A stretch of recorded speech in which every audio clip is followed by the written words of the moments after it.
And what did LeBron do? He missed the first, what was it, month and a half? Yeah, 14 games.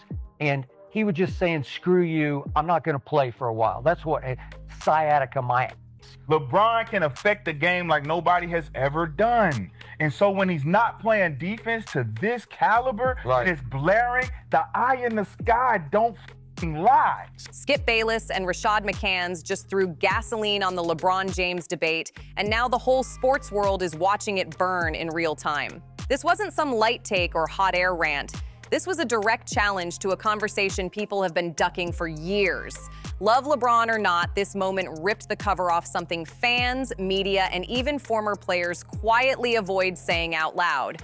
Because this is not about hate, and it's definitely not about age excuses anymore. This is about accountability, effort, and leadership when the lights are brightest. When the guy labeled as the greatest of all time eases up defensively, even for stretches. It sends a message whether he wants it to or not, and that message trickles down fast. Teammates relax, rotation slow, energy dips, and suddenly the whole system looks soft. He's unstoppable on both sides. But when he's disengaged, bro, our team looks dismal. He's year 23, and the Los Angeles Lakers did not want him back. They shamed him and dared him to go into free agency and end it somewhere else. And remember, he would show up in the Clippers facility working out, and he went up to Cleveland and worked out like, I'm gonna go here, I'm gonna end it in Cleveland. I dare you back, I dare you back. And they said, no, we will not extend you. Let's stop playing pretend here. Defense is about will, not just legs. If LeBron is strong enough to bulldoze to the rim, control the ball, and call plays on offense, then he's strong enough to lock in on the other end when it matters.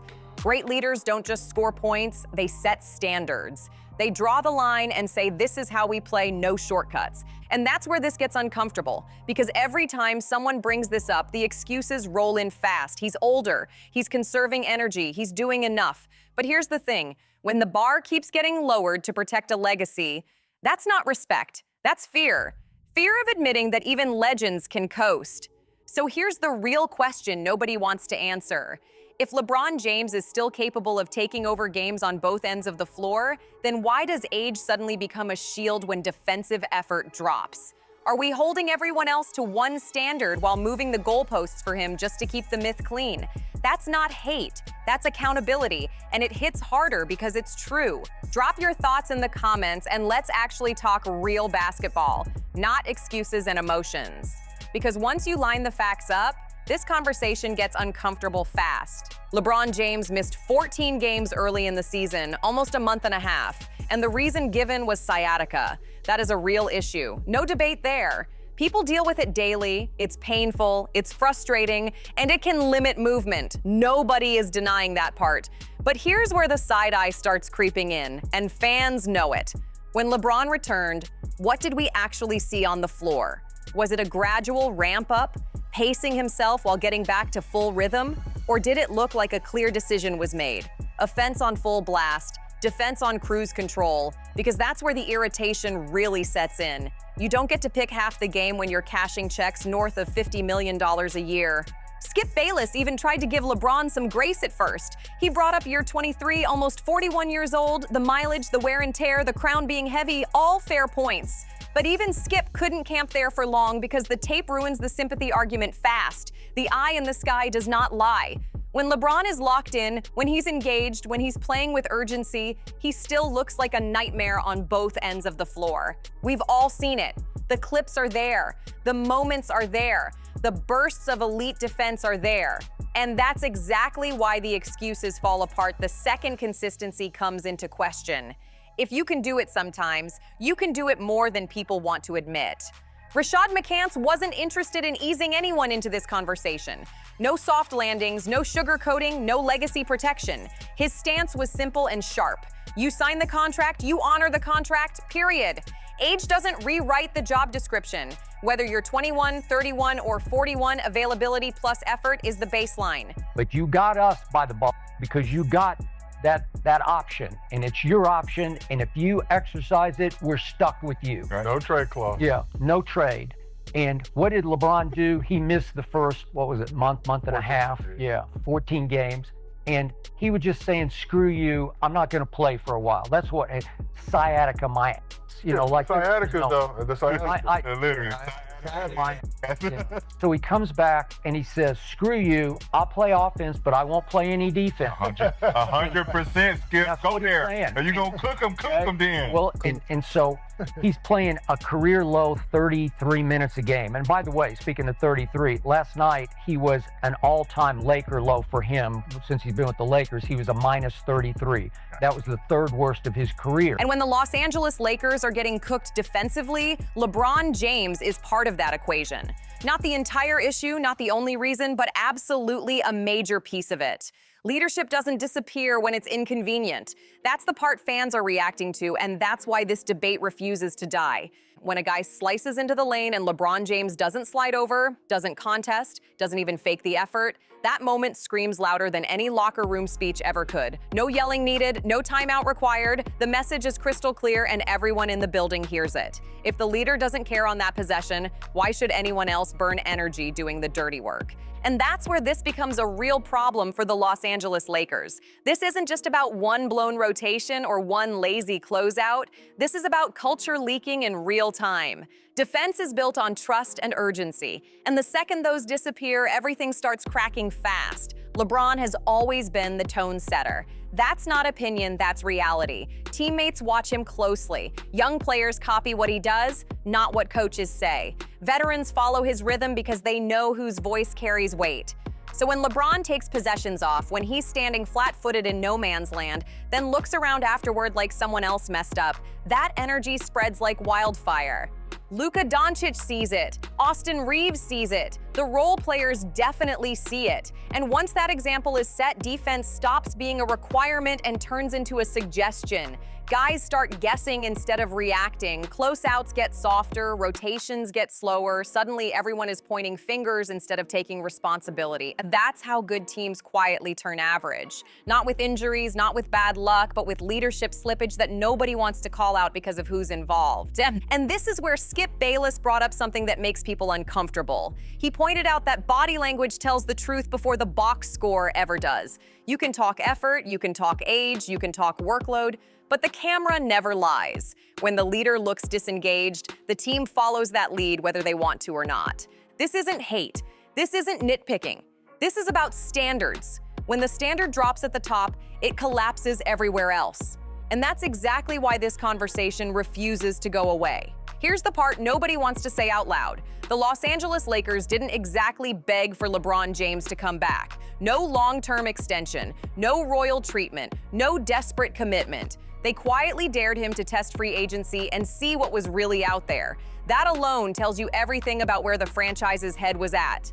LeBron felt that shift immediately. He was spotted working out at the Los Angeles Clippers facility. He flirted with a return to Cleveland Cavaliers. The message was loud and intentional. He wanted leverage, pressure, and control. And when he finally opted in, it wasn't just a normal decision. He opted in with a no-trade clause attached. That move changed everything fast. Once you lock in that $52 million and secure that clause, the franchise's hands are tied. They can't move you. They can't pivot the roster cleanly. They can't clear cap space without your blessing. Every serious decision now runs through one player. That's where the hostage conversation starts to feel real to people watching this unfold. Because here's the uncomfortable part. With all that power, with all that control, LeBron still appears to pick and choose when he fully competes. That contradiction is exactly what Rashad McCants called out. And it landed hard because it rang true to a lot of fans. You can't demand maximum leverage while giving selective effort. That math doesn't sit right. I feel sorry for him in this situation because it just feels wrong, and it was wrong from the start. Yeah. So here he is. And he won't play defense, and his podcast partner is not going to call him out because he loves him. And he got the job because of him, like you said. So this is a mess, man. You're paying this 41-year-old $52 million. Should he give us more effort? You're not going to say that in the conversation because there's no other 41-year-olds that was doing this with his age. We get that. There's no other 40-year-olds that's ever in history been doing what LeBron James does.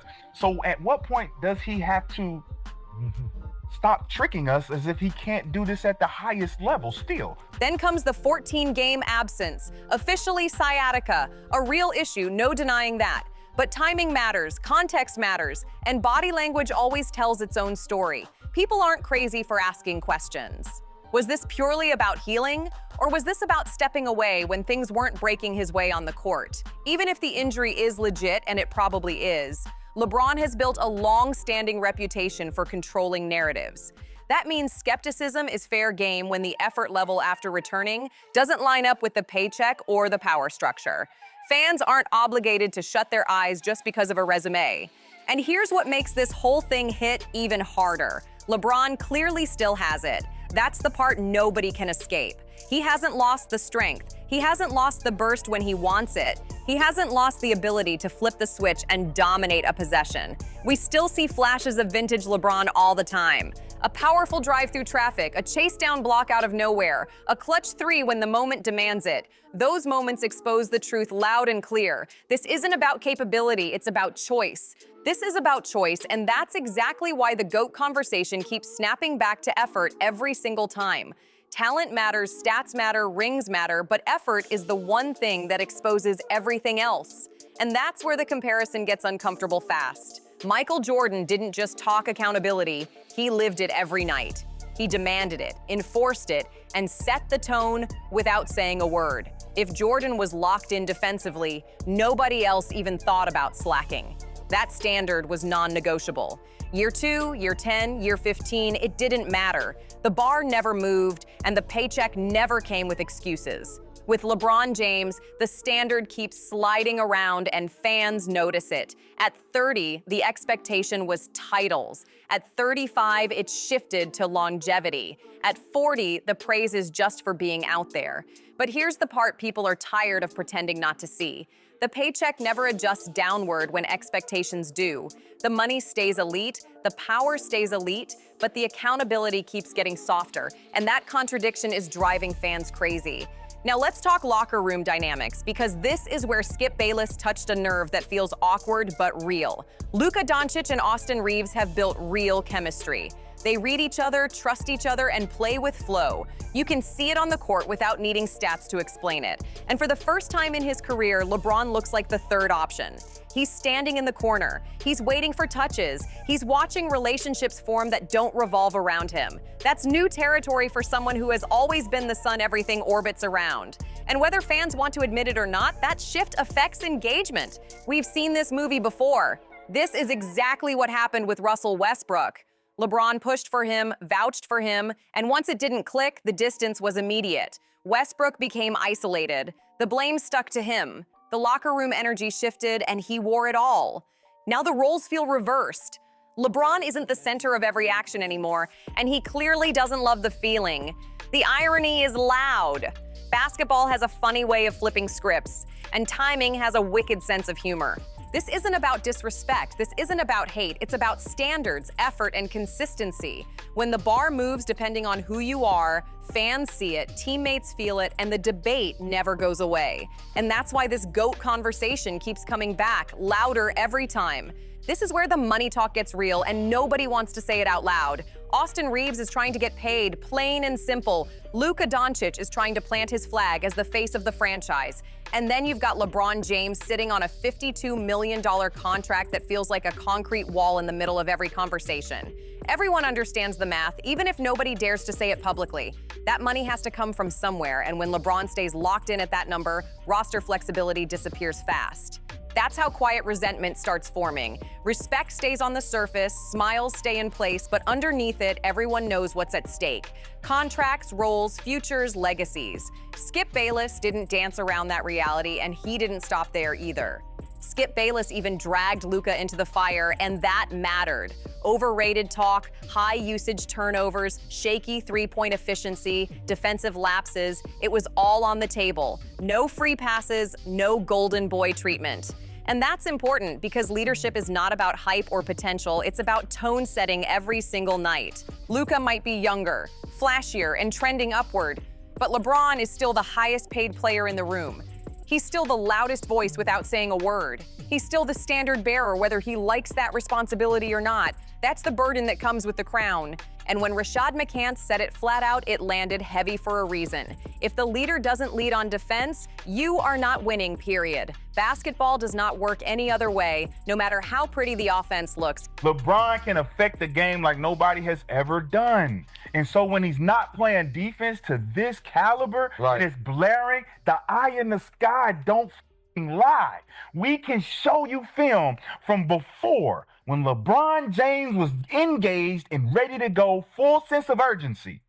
He's unstoppable on both sides. But when he's disengaged, bro, our team looks dismal. We can never recover if he's not locked in. And the fact that we can't hold him accountable and you want to put the accountability on somebody else when he's still the best player, it's unbelievable. You can score all you want. You can stack stats. You can dominate the box score and look great in highlights. But if the best player on the floor is not committed defensively, the entire structure collapses from the inside. That's why the "he's 41" excuse doesn't hold up anymore. Nobody is asking LeBron to be the best defender in the league. Nobody is asking for 48 minutes of lockdown defense. That's not the conversation. What people are asking for is effort, communication, rotations, help defense, competing on every possession. Those things do not disappear with age. Those are pride traits, not athletic traits. If LeBron wants to stay in the GOAT conversation, the bar stays high. You do not get to ask for Michael Jordan-level respect while operating on a different standard. You don't get to collect $52 million and then tell fans to lower expectations. That's not how greatness has ever worked.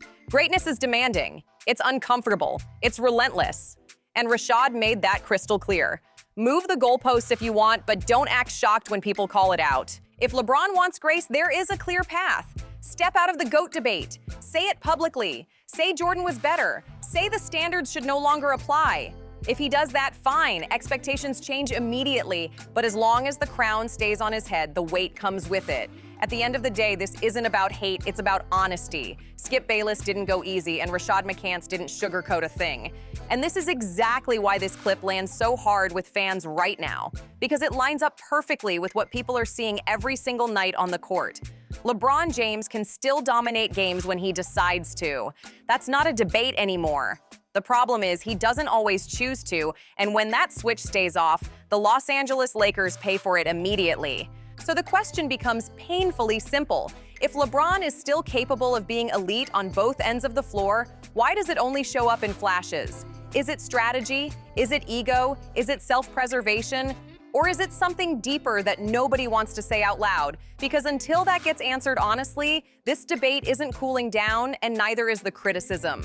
At the core, this entire situation comes down to one word: standards. When you place yourself in the GOAT conversation, when your camp pushes the narrative that you're better than Michael Jordan, the rules don't magically change just because the calendar flips. Time doesn't lower the bar, legacy raises it. You don't get to cash a $52 million check and then ask fans to relax when defensive effort disappears. That's never how greatness has worked. Great players set the tone whether they feel like it or not. And right now, LeBron is not setting the tone people expect from someone wearing that crown. What makes this hit even harder is the proof. We've already seen it. We've seen LeBron lock in defensively. We've seen him rotate early, communicate loudly, blow up plays, and take over games on the defensive end when it truly matters to him. That's why fans aren't mad about decline. They're mad about choice. This isn't about what LeBron can't do anymore. It's about what he refuses to do consistently. And in basketball, inconsistency from the top is contagious. When the best player on the floor picks and chooses his effort, everyone else follows that blueprint without even realizing it. That's exactly why Skip Bayless and Rashad McCants struck a nerve. They're not inventing a narrative. They're reacting to what's right in front of everyone's eyes. The flashes of dominance make the quiet possessions impossible to ignore. Leadership doesn't live in highlight clips. It lives in the boring possessions, the help rotation, the closeout, the communication, the effort plays that don't show up in the box score. That's where standards are revealed. So now it's on you. Are Skip Bayless and Rashad McCants keeping it real, or are they pushing the criticism too far? Is LeBron James still deserving of full GOAT-level expectations, or is it finally time for the standards to change at this stage of his career? Drop your opinion in the comments and let it fly. Hit the like button if you respect honest basketball talk, and subscribe if you want more conversations people are scared to have.